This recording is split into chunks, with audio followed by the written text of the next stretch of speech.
अब तक आर्मेनिया और अजरबैजान दोनों से रिश्ता बनाए रखने में जुटे पुतिन अजरबैजान पर भड़क गए। रूस ने आरोप लगाया कि अजरबैजान शांति समझौते को नहीं मान रहा। यही बात अजरबैजान को पड़ोसी आर्मेनिया भी कई महीनों से कहता आ रहा है, पर रूस अब तक चुप बैठा था। इस वजह से आर्मेनिया कई बार रूस से दोस्ती तोड़ने का इशारा भी कर चुका है।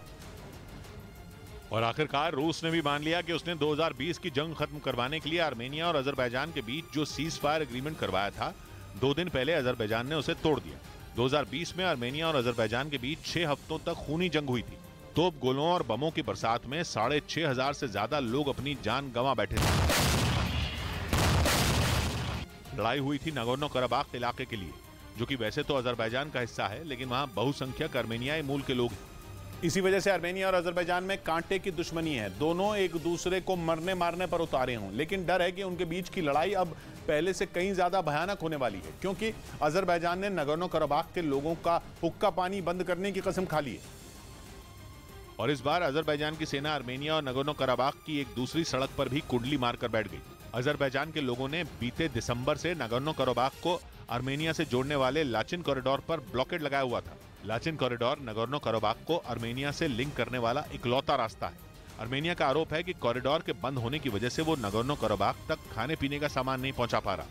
इस वजह से आर्मेनिया के लोग ब्लॉकेड को बाईपास करने के लिए पास से गुजरने वाली एक कच्ची सड़क का इस्तेमाल कर रहे थे, लेकिन अजरबैजान ने दावा किया कि आर्मेनिया उस सड़क के जरिए हथियार सप्लाई कर रहा था, इसलिए उसकी सेना ने उसे भी बंद कर दिया। लेकिन ऐसा लग रहा है कि आर्मेनिया के खिलाफ अजरबैजान के तीखे तेवर उस पर भारी पड़ सकते हैं, क्योंकि अजरबैजान का दोस्त तुर्की आर्मेनिया से करीबी बढ़ाता दिख रहा है। दोनों देश एक दूसरे के लिए अपने बॉर्डर खोलने की तैयारी में, जबकि तुर्की नागोर्नो कराबाख की जंग में हमेशा आर्मेनिया के खिलाफ खड़ा रहा है। उसके अजरबैजान को दिए बारकताश ड्रोन ने 2020 की लड़ाई में आर्मेनिया को धूल चटा दी थी, लेकिन अब तस्वीर बदलती दिख रही है। तुर्की और आर्मेनिया के बीच हवाई जहाज तोड़ते हैं, लेकिन 3 दशक से भी ज्यादा वक्त से दोनों का लैंड बॉर्डर बंद है, लेकिन अब उसे भी खोलने की तैयारी है। बताया गया कि पहले बॉर्डर सिर्फ राजनयिकों और दूसरे देशों के नागरिकों के लिए खोला जाएगा।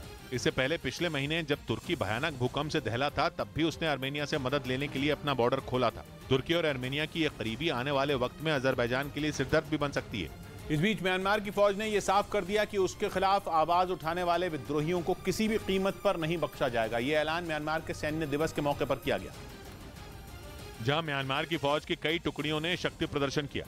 इस दौरान सेना को म्यांमार में जारी विरोध प्रदर्शनों को सख्ती से कुचलने का आदेश दिया गया। ऐसा इसलिए क्योंकि 2021 में वहां सेना ने सत्ता पर कब्जा कर लिया था। उसके बाद से ही वहां लगातार विरोध प्रदर्शन जारी है। म्यांमार की सेना ने चेतावनी भी दी कि उनका विरोध करने वाले तमाम संगठनों को विद्रोहियों की तरह ही देखा जाएगा और उनसे निपटने में कोई नरमी नहीं बरती जाएगी।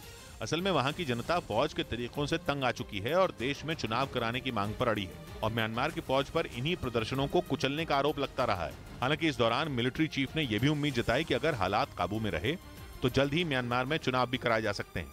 इधर यूपी निकाय चुनाव को सुप्रीम कोर्ट से हरी झंडी मिल गई। सुप्रीम कोर्ट ने ओबीसी आरक्षण के साथ यूपी में निकाय चुनाव कराने की इजाजत दे दी और यूपी सरकार को निकाय चुनाव की अधिसूचना जारी करने की अनुमति दे दी। निकाय चुनाव की सीटों पर ओबीसी आरक्षण विवाद की वजह से चुनाव में देरी हो रही थी, लेकिन सुप्रीम कोर्ट में दाखिल की गई ओबीसी आयोग की रिपोर्ट के बाद कोर्ट ने आरक्षण के साथ निकाय चुनाव कराने की इजाजत दे दी। कोर्ट के इस फैसले का मुख्यमंत्री योगी आदित्यनाथ ने स्वागत किया। उधर नेपाल में एक बहुत बड़ा हवाई हादसा टल गया। वहां एयर इंडिया और नेपाल एयरलाइंस के 2 विमान एक दूसरे से टकराने वाले थे, और अगर इनकी टक्कर हो जाती तो दोनों विमानों में बैठे सैकड़ों यात्रियों की जान पर खतरा आ जाता। जानकारी के मुताबिक एयर इंडिया के विमान ने दिल्ली से काठमांडू के लिए उड़ान भरी थी, जो हवा में करीब 19,000 की फीट की ऊंचाई से नीचे की तरफ आ रहा था। लेकिन ठीक उसी वक्त उसी रूट पर नेपाल एयरलाइंस का यात्री विमान 15,000 फीट की ऊंचाई पर उड़ रहा था, जिसका पता लगते ही उसे फौरन 7,000 फीट की ऊंचाई तक लाया गया, ताकि दोनों विमानों के बीच टक्कर न हो जाए। लेकिन इस लापरवाही के लिए नेपाल एटीसी के 3 अधिकारियों को बर्खास्त कर दिया गया। नेपाल एयरलाइंस के विमान ने मलेशिया के कुआलालंपुर में उड़ान भरी थी और दोनों ही विमानों को काठमांडू हवाई अड्डे पर लैंड करना था। इस बीच रूस के कब्जे वाले डोनेस्क के कई इलाकों में यूक्रेन के सैनिकों ने हमले तेज कर दिए, जिसका एक वीडियो भी सामने आया, जिसमें यूक्रेन के जवान तोप से दुश्मन पर ताबड़तोड़ गोले बरसाते नजर आए। जेलेंस्की के सैनिकों ने कुछ ही देर में तोप से गोलों की ऐसी बरसात की जिसकी गूंज से पूरा इलाका थर्रा उठा। यूक्रेन के मुताबिक उसके सैनिकों ने डोनेस्क में रूस के कब्जे वाले इलाकों में ये हमले किए। जो वीडियो सामने आया उसमें कई जगहों पर तेज धमाके होते नजर आए। यूक्रेन का दावा है कि तोप से किए गए भीषण हमलों में रूस की सेना को भारी नुकसान उठाना पड़ा। और इतना ही नहीं, ये भी दावा किया गया कि वैगनर ग्रुप के कई लड़ाकों को भी तगड़ी चोट पहुंची। डोनेस्क यूक्रेन का वही शहर है जिस पर जंग की शुरुआत में ही रूस ने कब्जे का दावा किया था। जिसके बाद से वहां खूनी जंग जारी है।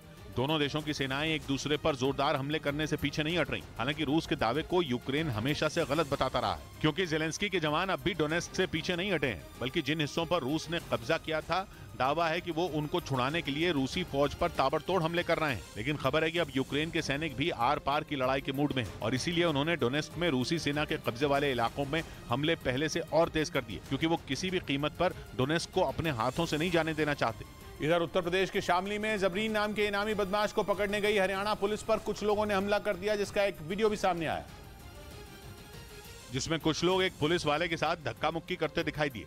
हरियाणा पुलिस के जवान जैसे ही उस बदमाश को पकड़कर वहां से निकलने लगे, आरोप है कि तभी उसके गांव के ही कुछ लोगों ने उन्हें घेरकर उन पर हमला कर दिया। इसके बाद जो हुआ,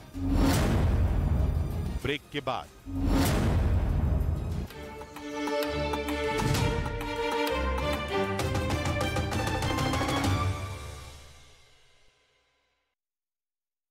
देखे या फिर इजराइल के झंडे।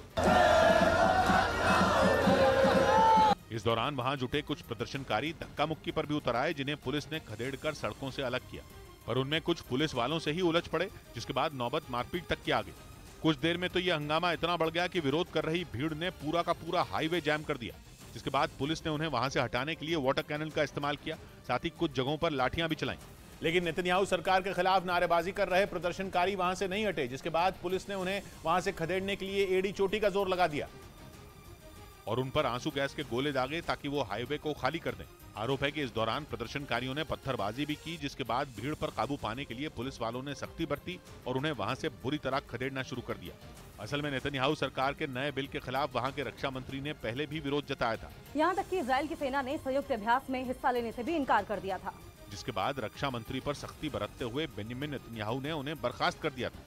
नेतन्याहू के इस फैसले के बाद प्रदर्शनकारियों का गुस्सा चरम पर पहुंच गया और तेल अवीव में बवाल मच गया। उधर इजराइल के प्रधानमंत्री बेंजामिन नेतन्याहू के बेटे याईर नेतन्याहू ने ऐसे संकेत दिए कि उनके देश में भड़की विरोध की आग के पीछे अमेरिका का हाथ है। इजराइल की मीडिया के मुताबिक याईर नेतन्याहू ने ऐसा सीधे सीधे नहीं कहा, बल्कि उन्होंने एक के बाद एक कई ट्वीट को रीट्वीट किया, जिनमें यह दावा किया गया कि इजराइल में चल रहे प्रदर्शनों के पीछे अमेरिका की साजिश है। याईर नेतन्याहू ने जो ट्वीट शेयर किए उनमें अमेरिका को इजराइल के खिलाफ खड़ा बताया गया। ये दावा किया गया कि बेंजामिन नेतन्याहू की सरकार गिराने के लिए अमेरिका की तरफ से फंडिंग की जा रही है और इसी वजह से पिछले कई महीनों से लाखों लोग नेतन्याहू सरकार के खिलाफ सड़कों पर हैं। हालांकि ये विरोध उस जुडिशियल रिफॉर्म बिल के खिलाफ है जो पिछले हफ्ते ही इजराइल की संसद में पास हुआ, जिसके बाद इजराइल की संसद को वहां की सुप्रीम कोर्ट के फैसलों को पलटने का अधिकार मिल जाएगा। इसके साथ ही वहां जजों की नियुक्ति में भी सरकार का दखल हो जाएगा। और इसी वजह से इजराइल में प्रदर्शन कर रहे लोग बेंजामिन नेतन्याहू को लोकतंत्र का विरोधी करार दे रहे हैं, क्योंकि उनका मानना है कि भ्रष्टाचार के केस में फंसे नेतन्याहू अपने आप को बचाने के लिए ये बिल लेकर आए और इसके जरिए वो इजराइल की न्यायपालिका की ताकत को कमजोर करना चाहते हैं। लेकिन अब उनके बेटे याईर नेतन्याहू इशारों में इजराइल में भड़की आग के लिए अमेरिका को जिम्मेदार ठहरा रहे हैं, जबकि ईरान के खिलाफ अमेरिका खुलकर इजराइल के साथ खड़ा है। वो लगातार इजराइल को ये भरोसा दिला रहा है कि ईरान को दोनों मिलकर रोकेंगे, लेकिन लगता है कि बेंजामिन नेतन्याहू के बेटे को अमेरिका पर भरोसा नहीं है। हालांकि ये पहली बार नहीं है जब याईर नेतन्याहू ने अपने पिता के विरोध में हो रहे प्रदर्शनों पर निशाना साधा हो। इससे पहले इस महीने की शुरुआत में भी उन्होंने ट्वीट कर प्रदर्शनकारियों को आतंकवादी बता दिया था। इधर अमेरिका के कैलिफोर्निया में एक गुरुद्वारे में गोलीबारी की घटना से हड़कंप मच गया, जिसमें 2 लोग घायल हो गए और आरोप है कि उन्हीं के जानकारों ने उन पर गोली चलाई। पुलिस के मुताबिक वहां 2 लोगों के बीच पहले झड़प हुई, फिर गोलीबारी शुरू हो गई, जिसकी सूचना मिलते ही पुलिस वहां पहुंची और गोली चलाने वाले की तलाश में जुट गई। उधर ईरान के मीडिया के मुताबिक ईरान ने सीरिया में मौजूद अमेरिकी सेना के ठिकानों को मिसाइल से उड़ा देने की धमकी दे दी। ईरान ने चेतावनी दी कि सीरिया में अगर उसके समर्थन वाले चरमपंथी लड़ाकों के ठिकानों पर फिर हमला किया गया तो इसका करारा जवाब मिलेगा, क्योंकि सीरिया में मौजूद अमेरिका के 25 ठिकाने मिसाइलों के निशाने पर हैं। खबर के मुताबिक ईरान ने अमेरिका को धमकाया कि अब अगर सीरिया में उसके समर्थन वाले लड़ाकों पर हमला हुआ तो अंजाम बुरा होगा। ईरान ने ये चेतावनी तब दी जब 24 मार्च को अमेरिका ने सीरिया में चरमपंथी लड़ाकों पर एक बड़ी एयर स्ट्राइक की थी। अमेरिका ने दावा किया था कि उसके हमले में ईरान के समर्थन वाले चरमपंथी लड़ाकों को भारी नुकसान पहुंचा था, जबकि ईरान के मीडिया के मुताबिक अमेरिकी वायुसेना की स्ट्राइक में 19 लोगों की मौत हुई थी, जिनमें ईरान के समर्थन वाले 16 चरमपंथी लड़ाके भी शामिल थे। इसी वजह से ईरान अमेरिका पर बुरी तरह भड़क गया और उसने इसे सीधे सीधे ईरान पर हमला बता दिया।